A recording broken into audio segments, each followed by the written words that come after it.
Welcome back to Reading Bear. Today, we will take a look at some new revenge stories. And if you enjoyed my content, please don't forget to subscribe to my channel and post some bear emojis in the comments. Let's go! First one is titled, Won't Help Us Solve the Problem. We'll Make Our Problem Your Problem. My family used to live across the road from a school that I didn't attend. Often in the morning parents would drop their kids off in front of the house, preventing us from getting out of the drive and on occasion almost crashing as we pulled out. The kids were worse, they would constantly litter and flick butts onto the street which would blow into our and some neighbors' driveways. My dad often complained to this school's headmaster to educate the pupils on littering or at least put some more bins around the site. This request was ignored despite complaints from neighbors as well. My dad, decided enough was enough and began to collect up this litter and put it into a separate bin. He also did this for other houses on the street. These eventually got full and the littering continued and my dad pretty much lost it. He got together a team of neighbors one night and broke into the school. Bearing in mind that these are all men between 40 and 65. They proceed to empty around 12 bins worth of rubbish and litter around the school site whilst my dad uses spray paint to write, "How do you like it?" This was a Sunday, so all the kids coming to school for a new week saw it. My dad or the neighbors never got caught by the police because of a lack of evidence and no witnesses. The school proceeded to put bins pretty much everywhere and the neighborhood looked considerably better. Next one is titled, Steal My Dad's Spot? Get ready to feel his wrath. When I was about 13 years old, my family had saved up to take us to Six Flags over Georgia. It's about a 2-hour drive away from our house, so we left early to get there as soon as it opened so we wouldn't have to fight any crowds at the gate. As we pull into the parking lot, we find a decent parking spot in an area that's already packed. As we start to pull into the spot, a car of 4 20-something-year-olds cut us off and take the spot. Okay, whatever we think. But no. To add injury to insult, the driver then gets out and yells, "What the bleep, you gonna do about it, be with an itch?" His buddies all have a good laugh and head to the gate. I can tell my dad is steamed but he keeps his mouth shut. We find another spot and as we are heading to the gate, my dad says he'll be back and walks off. Fast forward to the end of the day, the park is closed and we are the last group of people leaving the park. We hop in the car and lo and behold, as we are leaving the parking lot, we see the same car with 4 flat tires, and 4 angry off guys just sitting there. My dad drives by them and without missing a beat, rolls down the window and yells, "What the bleep, are you gonna do about it, be with an itch," as we drive off into the sunset. Next one is titled, Don't Want to Have a Calm Conversation? Okay, you leave me no choice. The story begins in the summer. The wife and I moved from my mother's basement to a fantastic apartment just down the road from my university. The building is mega soundproofed, the neighbors do piano lessons, lots of people with kids and dogs and we can't hear any of it, with the exception of one dog from across the hall.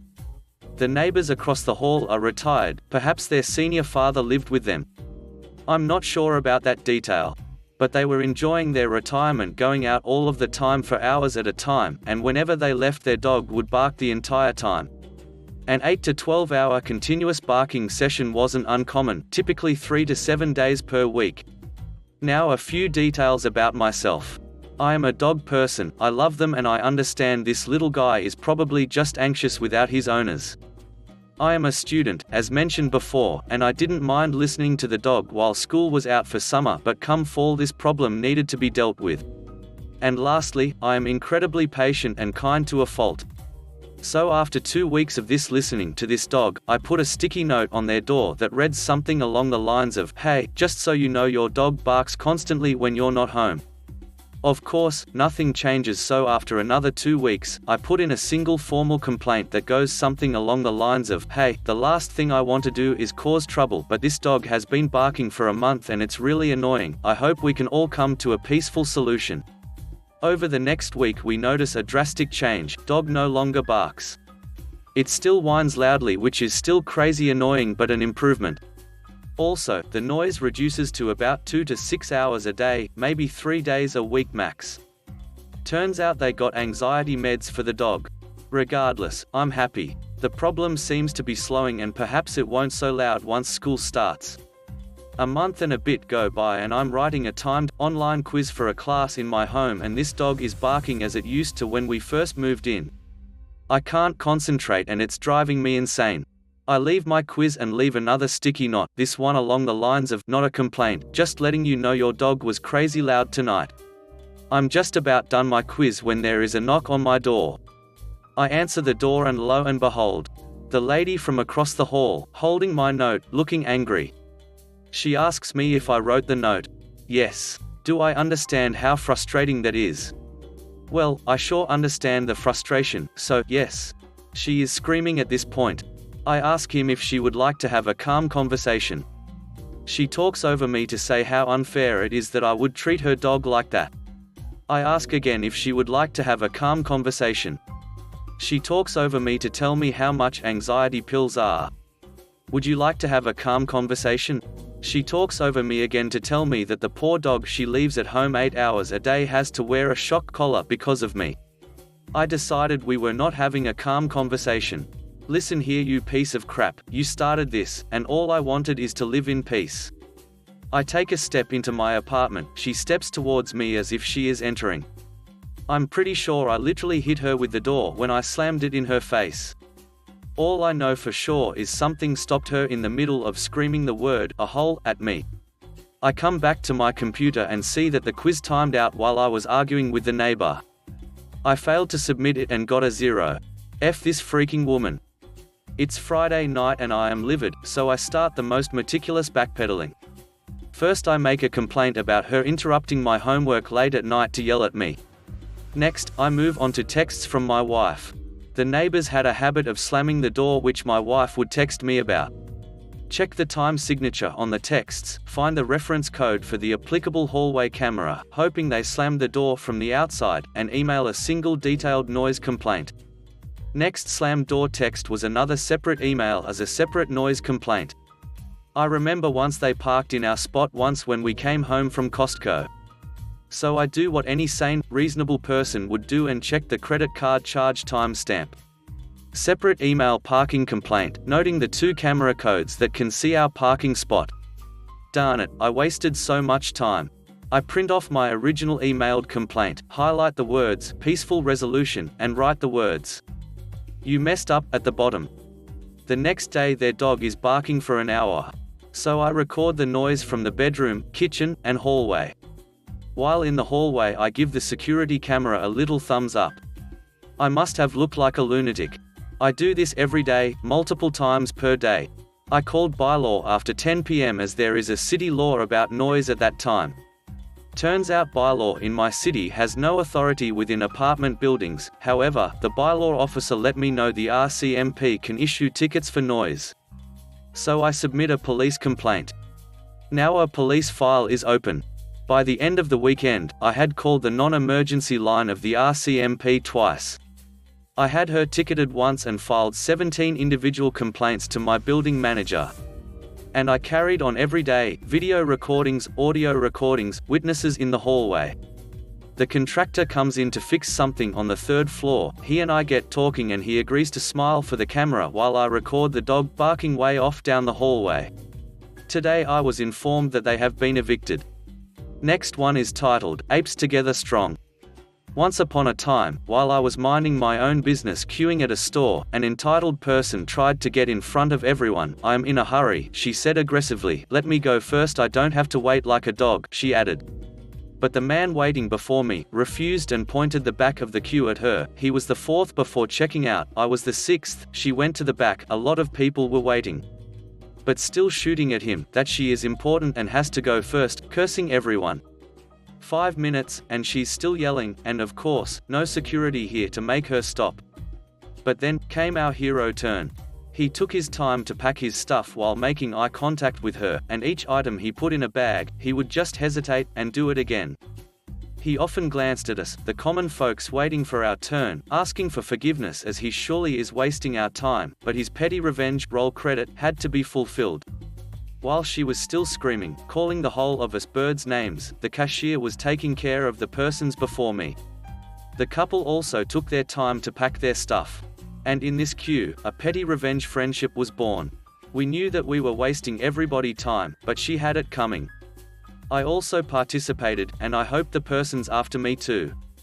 But hearing this witch cursing at us, making a scene, calling us names, was worth it. Next one is titled, Cut in Line. End up in a random neighborhood? This is my revenge from of a shopping mall employee in Dubai and his colleague. This took place in Dubai. Don't go there, don't live there. I was at a shopping mall with a taxi line so long that it stretched down the hallway. To get to the front took us almost 45 minutes, but with extremely limited public transportation, we and all the other suckers in line had no other choice. When we were close to the front, a tourist-looking couple just came and stood next to us, like they were with us and were going to cut in front of everyone else waiting so long. I told them in English they had to go wait at the end. I could tell by their annoyed expressions that they understood, but the man tried to pretend he didn't speak English and mumbled something in German at me. No problem, I also speak German. So I told them in German to get to the end of the line. They wouldn't go, so I got louder and more insistent. The man got more insulting, but wouldn't leave. We all got to the front, where I told the mall employee that this couple was not with us, was instead both queue jumping and harassing us. There is a social and racial hierarchy in Dubai, seriously, don't go there. The South Asian mall taxi queue worker cannot anger a white tourist, who themselves cannot anger a Gulf Arab, etc. What he can do, which I knew, is put them on a shuttle bus. This bus was created to handle long taxi lines when the wait exceeds 1 hour. The official plan is to take people to central areas where they can get a taxi more easily. At only 45 minutes wait, it wasn't running yet, but it was there with a driver in the expectation of running soon, and the mall employee offered it to the couple, just for them. The couple didn't want to go, but I informed them that insult is a jailable crime in Dubai. I had a group of witnesses of how he insulted me, all while the mall employee was so polite, saying, "Sir, please come with me, I have a solution for you." However, that solution was not a shuttle ride to a central tourist area with taxi stands. It's a solution for the mall, not the shoppers. That driver took that couple to a non-sexy area of Dira, an older area of Dubai of limited interest to those tourists, and probably one of the hardest places in the city to find a taxi, or their way back to their hotel. They would have figured it out eventually, but it would have taken them much longer to get to where they were going than if they had just waited in line. Next one is titled, They Accused Them of Customer Poaching, but this lawyer won the battle. My wife and I have a line of skincare products we make and sell at, you guessed it, farmers markets. If you've done enough fairs and farmers markets, you understand that you should stagger booths that sell similar products. So this past year, another skincare booth shows up at the market, but the new market manager puts us directly next to each other. At first, no big deal.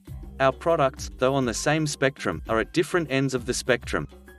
Also, they are Star Wars and Marvel fans, and so am I. It seemed like we were coexisting. I also offered that if they felt like being next to one another was an issue, I would have the market manager move us to another spot. They said no, it was fine. A few weeks later, my wife and I go to a wedding and miss that week's market. When we returned, we were in a new spot, and the market manager came to see me about a complaint filed against us. Most markets do not tolerate vendors bad-mouthing each other and poaching customers. They wanted to do a hearing with the governing board of the market. My corporate and legal training kicked in, and I fired off an email to the market manager and her boss showing that the pitch we used at the market, which was the same pitch we'd used for the last 3 years at this same market, could be found on our website, Amazon shop, Etsy shop, eBay shop, and Facebook page. I never heard anything about it again. Adult is only a word because I find most adults just act like children. Next one is titled, You've Got Some Food in Your Salt There. Small revenge story from years ago.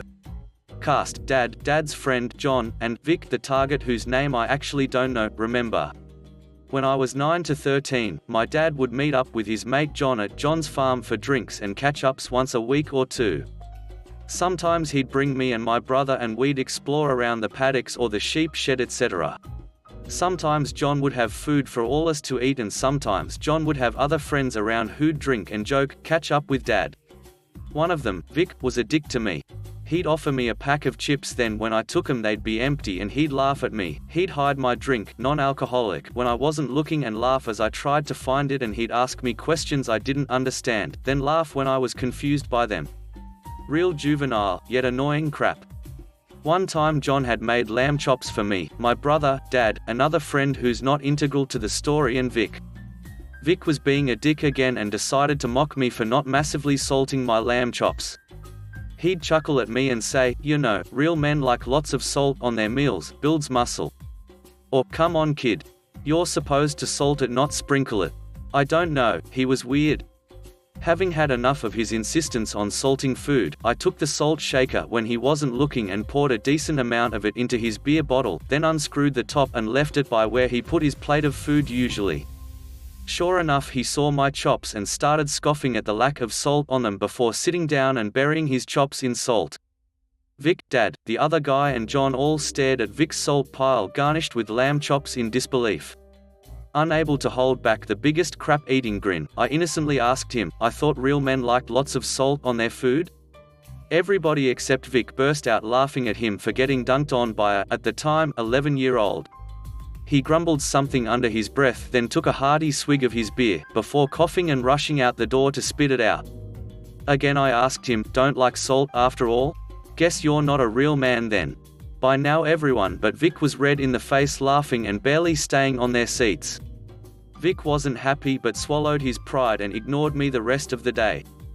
Every time food was made and Vic was there, he was watching his plate like a vulture, and once he tried to pull the salt shaker lid trick on me. Didn't work. I tested the lid before salting my food, which resulted in mocking laughs from Dad and John about how he was aping my own prank and failed too. After that, he showed up less frequently to the weekly drinks, and when he did he was polite but unengaged with me from then on. Next one is titled, Nothing Personal. About 15 years ago or so I was working at a coffee chain, let's call it Starfur, while going to an automotive trade school. Now I worked at Starfur for a couple years prior, trying to figure out what I wanted to do with my life, and had become a shift supervisor. And they wanted me to become a store manager, but I didn't have it in me to sell out and be as fake as they needed, and I knew what they needed by reading a couple manager books. So I told the district manager that it wasn't for me. I was happy as shift supervisor. When I would close the store, I would start my cleaning duties hours before closing time to get out as quick as possible. It's really not that hard. Clean all blenders but one. Clean lobby, etc. Then after store is closed, spot clean whatever got dirty. Others couldn't understand how I would be done an hour plus sooner than other supervisors, including the store manager. Even before going to automotive school, I was always doing side work, fixing friends' cars, etc. And my assistant store manager had a blown head gasket on a Ford Escort, I believe. So I had pulled the head off, gotten it resurfaced since it was warped, and was waiting on some parts. I was going to graduate school in 2 weeks, so I gave my 2-week notice, telling my store manager, who I thought we were friends, "Thank you for everything. I'm just excited to move on to bigger, greener pastures, but I need the money in the meantime." The next shift I show up for, I was 2 hours early. I was close to school but far from home, so I would wait there, and like I normally would, I go and check emails for whatever reason I don't remember, but you see an email for my last check. So I knew they were letting me go, but didn't know why. At this point I'm like, suck it, I'm not waiting longer, and tell assistant manager quit wasting my time and give me my ducking last check. He does and makes up BS 3 reasons to write me up to make it official, tells me it's nothing personal, just doing his job. And he still wants me to finish fixing his car. I tell him he's ducking with my money and that is personal as duck, and he can go eat a dick. I dropped off his head and hardware, but before I did I threw away all his hardware and swapped it with random head bolts from a Honda I had torn apart, along with random bolts and nuts. Don't know whatever happened, but I'm sure whoever put it back together was upset and overcharged, since they would have to figure out every nut and bolt and have no reference for what went there. Last one is titled, Tell Me You Have to Sleep With Her. Yeah, okay buddy. I was dating a guy for almost a year and just found out I was pregnant. We had planned to have lunch together at his house, but morning sickness had kicked in, so I told him I would have to wait till dinner time. He sounded super disappointed, so an hour later I felt well enough to surprise him with a sub for lunch. When I got to his house I found the door wide open, so I walked in. As I opened his bedroom door, I found him in bed with 2 girls. Super angry, I tossed the sub at him, called him some choice words and ran out the door. He follows me and tries to get me to calm down. I tell him I'm done and want to leave, but he begs me to hear him out, claiming he has a good reason for what he was doing. He then tells me the biggest crock of poo I have ever heard in my life. He tells me that he dated this girl before me for a short time. Being a Middle Eastern girl, she was very set on the no intercourse rule before marriage for fear of what her family would do to her. However, one night they ended up sleeping together anyway and he broke her cherry. Pan forward to the present, she calls him in a panic saying her life was in danger. She tells him she was going on a trip overseas soon to see family, and for fear of being stoned to death, she begged him to meet her parents and claim they had married secretly to save her. His next words were the craziest part of my story. So if I don't keep sleeping with her, they will stone her to death. The other girl was just her sister making sure it was legit. Do you get it now? I am saving this woman's life. I just turned around and walked away. Almost 8 years later and I still can't tell this story without giving him some props for creativity. Kills me to do so, but even I could not have told that line of crap as straight-faced as he did. Thanks for listening.